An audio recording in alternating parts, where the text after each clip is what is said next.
Bible अध्ययन श्रृंखला के अंदर आपका स्वागत है। रोमियो को लिखी हुई पत्री 8वें अध्याय के अंदर हम हैं और पिछले सत्र के अंदर हम देख रहे थे कि किस प्रकार पवित्र आत्मा के द्वारा हम पृथ्वी पर हमारे जीवन को जी सकते हैं। प्रार्थना करें। परमपिता परमेश्वर, आपका धन्यवाद देते हैं आपके जीवित वचन के लिए। जो उमंग इसके अंदर है, जो उत्साह इसके अंदर है, उसके लिए धन्यवाद देते हैं। वही उमंग, वही उत्साह, वही भरपूरी हमारे अंदर प्रवेश करने पाए। प्रभु यीशु के नाम से मांगते हैं, आमीन।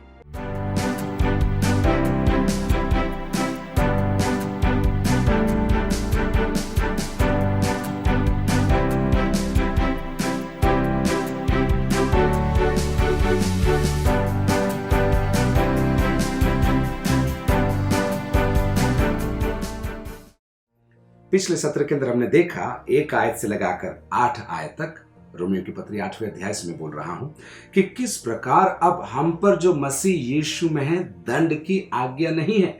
फिर हमने देखा क्यों दंड की आज्ञा नहीं है, क्योंकि जीवन की आत्मा की व्यवस्था ने मृत्यु और पाप की व्यवस्था को खत्म कर दिया और हमें उसमें से स्वतंत्र कर दिया। और अंत में आते आते हमने देखा 2 प्रकार के लोग हैं, जो शरीर पर मन लगाते हैं और जो आत्मा पर मन लगाते हैं। और अंत में पौलुस ने हमारे लिए लिखा था, जो शारीरिक दशा में है वे परमेश्वर को प्रसन्न नहीं कर सकते। अब 9वीं आयत से आगे, परंतु जबकि परमेश्वर का आत्मा तुम में बसता है। मैं वहीं रुक जाता हूं। परमेश्वर का आत्मा, पौलुस इस अध्याय के अंदर अलग अलग शब्दों का प्रयोग करते हुए मुझे पवित्र आत्मा से परिचित कराना चाहता है। और यहां पर हमने देखा परमेश्वर का आत्मा 6 पर्याय पौलुस इस एक ही अध्याय के अंदर प्रयोग करता है। पहला प्रयोग हमको 2री आयत में मिलता है, क्योंकि जीवन की आत्मा, यह पवित्र आत्मा के लिए एक प्रयोग है जो पौलुस यहां पर करता है, जीवन की आत्मा।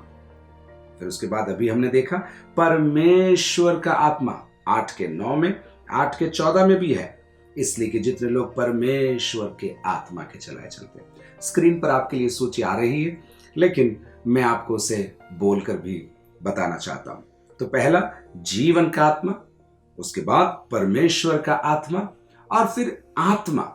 ये अकेले शब्द का प्रयोग आत्मा, ये तो ऑलमोस्ट हर आयत में पौलुस इस अध्याय के अंदर प्रयोग करेगा। 8 के 4 में है, 8 के 5 में है, 8 के 6 में है, 13 में है, उसके पश्चात 16 के अंदर है आत्मा। जब आप ये शब्द आत्मा पढ़ते हैं तो आपको समझना जरूरी है कि मनुष्य की आत्मा से अलग है। अगर इंग्लिश में होता तो स्मॉल s और कैपिटल S लिखते हैं। अगर छोटा s है तो ये मनुष्य की आत्मा को दर्शाता है, लेकिन बड़ा S है, कैपिटल S है तो पवित्र आत्मा को दर्शाता है। लेकिन हिंदी में वो प्रयोग नहीं है, उसका फर्क हम जान नहीं सकते, इसलिए हमें ध्यान से वचन को पढ़ना होगा कि ये मनुष्य की आत्मा की बात हो रही है, परमेश्वर की आत्मा की बात हो रही है। तो कितने बोल दिए? जीवन का आत्मा, परमेश्वर का आत्मा, आत्मा। उसके बाद 8 के 9 में एक प्रयोग है मसीह का आत्मा। मसीह का आत्मा, कितना खूबसूरत प्रयोग। परमेश्वर का आत्मा, मसीह का आत्मा, आत्मा, जीवन का आत्मा। 8 के 11 में देखिए, उसी का आत्मा जिसने यीशु को मरे हुओं में से जिलाया। वह आत्मा जिसने यीशु को मरे हुओं में से जिलाया। 11वीं आयत में आएंगे, बहुत सुंदर, बहुत सामर्थी एक संदेश उसके अंदर प्रभु ने हमारे लिए रखा है। और उसके बाद 8 के 15 में ले पालकपन का आत्मा, द स्पिरिट ऑफ अडॉप्शन। जीवन का आत्मा, परमेश्वर का आत्मा, आत्मा, मसीह का आत्मा, वह आत्मा जिसने यीशु को मरे हुए में से जिलाया, और ले पालकपन का आत्मा। अगर आपको कभी लगे कि मुझे पवित्र आत्मा के और नाम जानने हैं तो इतने नाम तो इधर ही आ रहे। और फिर यशायाह 11 के अंदर भी और नाम है। कई बार प्रार्थना के अंदर उसका प्रयोग करने के लिए प्रभु मदद करता है, मैं आपको वो भी बताता हूँ। यशायाह 11 में क्या लिखा है देखिए, 2री आयत से, यहोवा का आत्मा, बुद्धि और समझ का आत्मा, युक्ति और पराक्रम का आत्मा, ज्ञान और यहोवा के भय का आत्मा उस पर ठहरा रहेगा, और उसको यहोवा का भय सुगंध सा भाएगा। पवित्र आत्मा के लिए ये शब्दों का प्रयोग है। एक बार और मैं पढ़ना चाहता हूं। यहोवा का आत्मा, बुद्धि और समझ का आत्मा, युक्ति और पराक्रम का आत्मा, ज्ञान और यहोवा के भय का आत्मा उस पर ठहरा रहेगा। मेरी प्रार्थना है जब आप ये वचन सुन रहे हैं, पवित्र आत्मा के इतनी करीबी आपको मिल जाए कि ये प्रकटीकरण आपके जीवन के अंदर लागू हो जाए। तो हमने तो एक ही वाक्य भी पढ़ा है, परंतु जबकि परमेश्वर का आत्मा तुम में बसता है। परंतु क्यों लिखा उसने? 1 से 8 के अंदर जो उसने समझाया था उसके विपरीत यहां पर यह बात को प्रस्तुत कर रहा है। परंतु जबकि परमेश्वर का आत्मा मतलब पवित्र आत्मा तुम में बसता है तो तुम शारीरिक दशा में नहीं परंतु आत्मिक दशा में हो। यदि किसी में मसीह का आत्मा नहीं तो वो उसका जन नहीं। पौलुस कहता है तुम्हारे अंदर अगर पवित्र आत्मा है तो तुम शारीरिक नहीं हो, तुम आत्मिक हो और तुम मसीह के हो, मसीह के जन हो। 10वीं आयत, यदि मसीह तुम में है तो देह पाप के कारण मरी हुई परंतु आत्मा धर्म के कारण जीवित है। अब यहां आप देखिए आत्मा शब्द है यहां पर, जैसे मैंने पहले आपको बोला था, या तो पवित्र आत्मा के रूप में इस शब्द को समझा जा सकता है या फिर मनुष्य की आत्मा के रूप। अपन देखते हैं दोनों प्रयोग अपन देखते हैं। अगर आप मनुष्य की आत्मा के रूप में इसे समझेंगे तो यह वाक्य सही बैठेगा, परंतु आत्मा यानी कि मनुष्य की आत्मा धर्म या धार्मिकता के कारण जीवित है, परंतु इसका असली अर्थ मनुष्य की आत्मा के रूप में नहीं है, पवित्र आत्मा के रूप में है। तो फिर यह वाक्य थोड़ा चेंज होगा मूल भाषाओं के आधार पर, मैं आपको समझाता हूं। परंतु आत्मा धार्मिकता के कारण जीवित है। यहां पर आप अगर आप अपनी बाइबल का प्रयोग करते हैं और उसमें लिखते हैं आप तो ऐसे लिख सकते हैं, परंतु पवित्र आत्मा धार्मिकता के कारण जीवन देगा, परंतु आत्मा धार्मिकता के कारण मुझे जीवन देगा, मुझे जीवन देगा। तो जीवन की भी बात हो गई, पवित्र आत्मा की भी बात हो गई और धार्मिकता की भी बात हो गई। अब 11वीं आयत में आते हैं, यदि उसी का आत्मा जिसने यीशु को मरे हुओं में से जिलाया तुम में बसा हुआ है, तो जिसने मसीह को मरे हुओं में से जिलाया वह तुम्हारी नश्वर देहों को भी अपने आत्मा के द्वारा जो तुम में बसा हुआ है जिलाएगा। अपने आत्मा के द्वारा जो तुम में बसा हुआ है जिलाएगा। पौलुस अपनी पत्रियों के अंदर बार बार हमें सिखाता है कि यीशु मरे हुओं में से जी उठा, परमेश्वर ने उसे जिलाया, मरे हुओं में से उसने जिलाया। उदाहरण के लिए 4:24 के अंदर देखिए, वरन हमारे लिए भी जिनके लिए विश्वास धार्मिकता गिना जाएगा, अर्थात हमारे लिए जो उस पर विश्वास करते हैं, जिसने हमारे प्रभु यीशु को मरे हुओं में से, जिसने हमारे प्रभु यीशु मसीह को मरे हुओं में से जिलाया। उसके बाद 6:4 में भी ये प्रयोग आया है, अतः उस मृत्यु का बपतिस्मा पाने से हम उसके साथ गाड़े गए ताकि जैसे मसीह पिता की महिमा के द्वारा मरे हुओं में से जिलाया गया।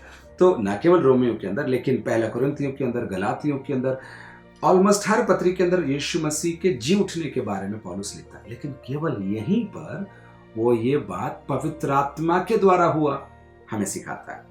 यहाँ लिखता है वो, यदि उसी का आत्मा जिसने यीशु को मरे हुओं में से जिलाया तुम में बसा हुआ है, तो जिसने मसीह को मरे हुओं में से जिलाया, पवित्र आत्मा ने मसीह को मरे हुओं में से जिलाया, वह तुम्हारी नश्वर देहों को भी अपने आत्मा के द्वारा जो तुम्हें बसा हुआ है जिलाएगा, तुम्हें भी जिलाएगा। यहां पर भी दो बातें आप समझिए।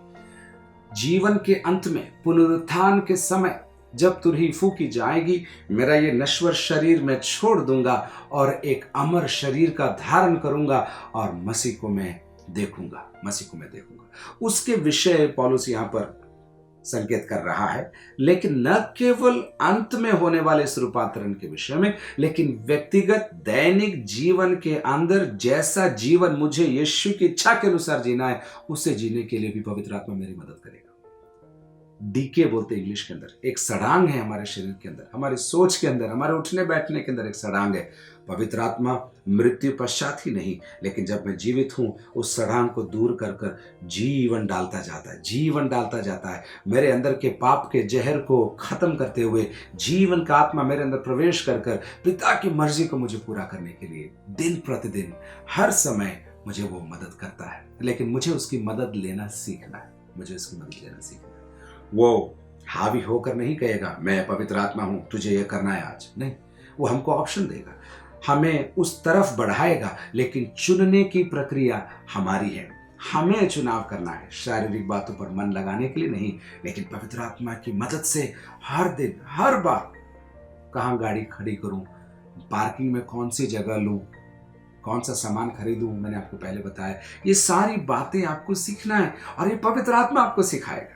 अनुभव अच्छा है, ज्ञान अच्छा है, पढ़ाई अच्छी है, पैतृक कुल और उसकी महिमा अच्छी है, लेकिन पवित्र आत्मा की सहायता सबसे अच्छी है, ऐसा मैं आपको कहना चाहता हूं। तो जिसने मसीह को मरे हुओं में से जिलाया, न केवल मुझे जीवन के अंत में मरे हुओं में से जिलाकर पुनरुत्थित कर कर मसीह के सामने प्रस्तुत करेगा, परंतु दैनिक जीवन में भी वो मेरी मदद करना चाहता है, करता है, और मुझे उसकी मदद को लेना है। 12वीं आयत, इसलिए इतना बड़ा प्रबंध है, इसलिए इन शब्दों को आप सीख रहे होंगे, परंतु इसलिए, अतः, ये सब कनेक्टिंग वर्ड्स हैं। जो थॉट पौलुस प्रस्तुत कर रहा है, जो विचारधारा पौलुस प्रस्तुत कर रहा है, उस विचारधारा को अगले विचारधारा से जोड़ते हुए शब्दों को पौलुस लिखता है। इसलिए हे भाइयों और बहनों भी, इसलिए हे भाइयों, हम शरीर के कर्जदार नहीं कि शरीर के अनुसार दिन काटें। प्रियो, इतना बड़ा प्रबंध क्रूस पर हुआ है, इतना महान प्रेम मुझे दिया गया है, इतना बड़ा सहायक पवित्र आत्मा मुझे दिया गया है, तो अब मैं शरीर के अनुसार दिन काटने के लिए शरीर का कर्जदार नहीं हूं। 13, क्योंकि यदि तुम शरीर के अनुसार दिन काटोगे तो मरोगे। उसने पहले भी कहा था, शारीरिक व्यक्ति मृत्यु की ओर दौड़ रहा है और उससे मालूम नहीं है कि वो मृत्यु की ओर दौड़ रहा है। या उसने फिर कहा, क्योंकि यदि तुम शरीर के अनुसार दिन काटोगे तो मरोगे, यदि आत्मा से देह की क्रियाओं को मारोगे तो जीवित रहोगे। मारना, मरना और जीवित रहना। पौलुस देखो क्या लिख रहा है, शरीर के अनुसार दिन काटोगे तो मरोगे। पृथ्विक मृत्यु, आत्मिक मृत्यु और अनंत मृत्यु। सोच लो आप। आज अच्छा लग रहा है इसलिए कर रहा हूं। पिछले दिनों में मैं एक से बात कर रहा था, उसने बोला मुझे सब अच्छा लग रहा है, मेरे जीवन में सब ठीक चल रहा है, फिर मुझे यीशु की क्या जरूरत है। मैं चर्च आ रहा हूं, मैं गीत गा रहा हूं, मैं हेल्प कर रहा हूं, मैं गरीबों की सेवा कर रहा हूं। प्रियो, शरीर पर मन लगाओगे तो मरोगे, ऐसा लिखा है यहां पर। एक बार और पढ़ रहा हूं, 13वीं आयत, क्योंकि यदि तुम शरीर के अनुसार दिन काटोगे तो मरोगे, यदि आत्मा से, सुनिए, आत्मा से देह की क्रियाओं को मारोगे तो जीवित रहोगे। आत्मा से।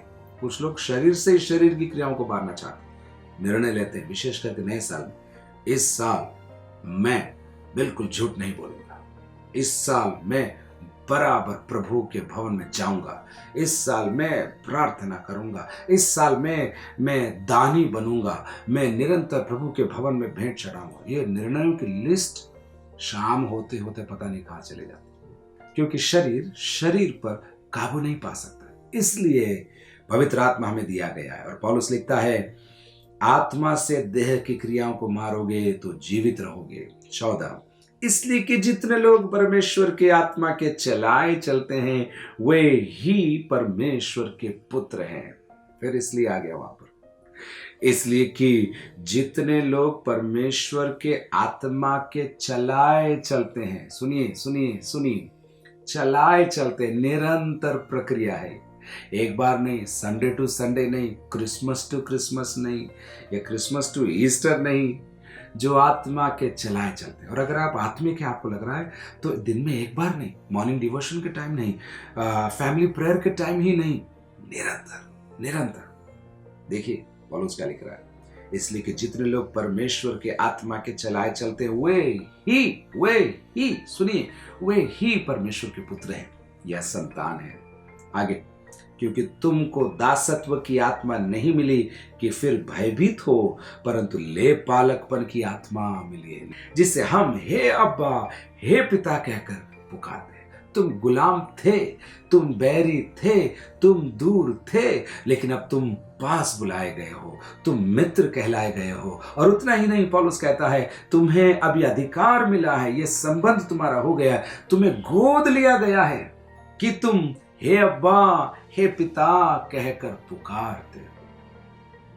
एक बहुत बड़ा सौभाग्य है परमपिता परमेश्वर को पिता कहना। पिता, अगर वो पिता है तो मेरी हालत को जानता है, मेरी अवस्था को जानता है, मेरे सुख दुख को जानता है, मेरी गलतियों को जानता है, मेरी नादानियों को जानता है, मेरी कमियों को जानता है, फिर भी मैं उसे कह सकता हूँ, हे पिता, हे पिता। पौलुस उस शब्द की गरिमा हमें सिखाता है, हम तो लायक नहीं थे, हम तो बाहर थे, हम दूर थे, लेकिन ले पालकपन का आत्मा हमें गोद ले लिया गया। और जैसे परिवार के अंदर एक गोद लिए गए बच्चे को सारे अधिकार उपलब्ध हैं, वैसे जब मैंने यीशु को अपना जीवन दिया, आत्मा मेरे अंदर आया, मैं प्रभु का हो गया और अब मैं गोद लिया गया, इसलिए हे अब्बा, हे पिता कहकर पुकार सकता हूं। और फिर 16 देखिए, आत्मा आप ही हमारी आत्मा के साथ गवाही देता है। दोनों आत्मा आ रहा है, देखा आपने? आत्मा आप ही हमारी आत्मा के साथ गवाही देता है कि हम परमेश्वर की संतान हैं। कई बार मैं सोचता हूं, प्रभु यीशु मसीह को स्वीकार करने के बाद इतना बड़ा बदलाव कैसे हो जाता है? शराबी अपने शराब छोड़ देते हैं, गलत काम करने वाले वो सब छोड़कर यीशु के पीछे निकल पड़ते हैं, एक नया जीवन जीने लगते हैं। ये कैसे संभव है?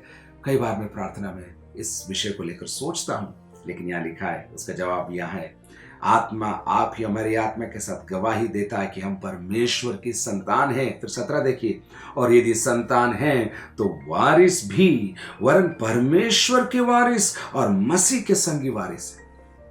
अब्बा आपने कह दिया, पिता आपने कह दिया, तो फिर आप पराए नहीं हैं, आप घर के हैं, आप गोद लिए गए हैं, आपके पास स्वर्ग की महिमा का अधिकार है, स्वर्ग की आशीषों का अधिकार है। जो कुछ स्वर्ग में है वो पृथ्वी पर, जैसा स्वर्ग में यीशु ने सिखाया वैसा पृथ्वी पर आपके लिए ये प्रबंध है। और उससे सिखाते हुए पौलुस कहता है, आत्मा आप ही हमारी आत्मा के साथ गवाही देता है कि हम परमेश्वर की संतान हैं, और यदि संतान हैं तो वारिस भी हैं। और अगर मैं वारिस हूं तो पौलुस एक और कदम आगे जाकर कहता है, यीशु भी वारिस है, और अगर मैं भी वारिस हूं तो हम दोनों कौन हैं? संगी वारिस। जैसा मसीह यीशु वैसा मैं, जैसा मसीह यीशु पृथ्वी पर वैसा मैं पृथ्वी पर, जैसा मसीह यीशु शरीर में था वैसा मैं हूं, क्योंकि आत्मा मेरी मदद करेगा, आत्मा मेरी मदद करेगा। बार बार आप सुनते हैं, मैं पिता की मर्जी को पूरा नहीं कर सकता, अरे यीशु के पीछे चलना बहुत कठिन है, आसान नहीं है। ये सारे नकारात्मक बातों को आप नजरअंदाज करते हुए ये सीख लीजिए, पवित्र आत्मा की शक्ति, पवित्र आत्मा के कार्य के द्वारा आप पिता की मर्जी को पूरा कर सकते हैं। वरन परमेश्वर के वारिस और मसीह के संगी वारिस हैं, मसीह के संगी वारिस हम हैं।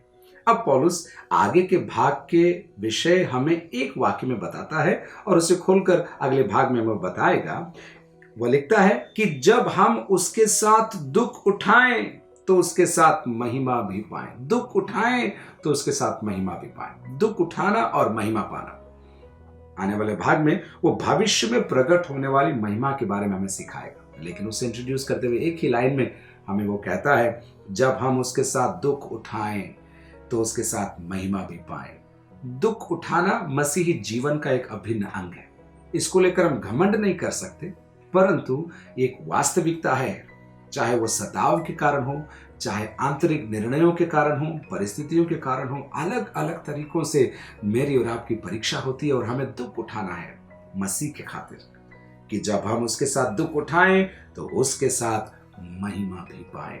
दुख उठाएंगे तो महिमा भी पाएंगे, और उसके बारे में पौलुस आगे हमें समझाएगा। प्रभु आपको बहुत बहुत आशीष दे।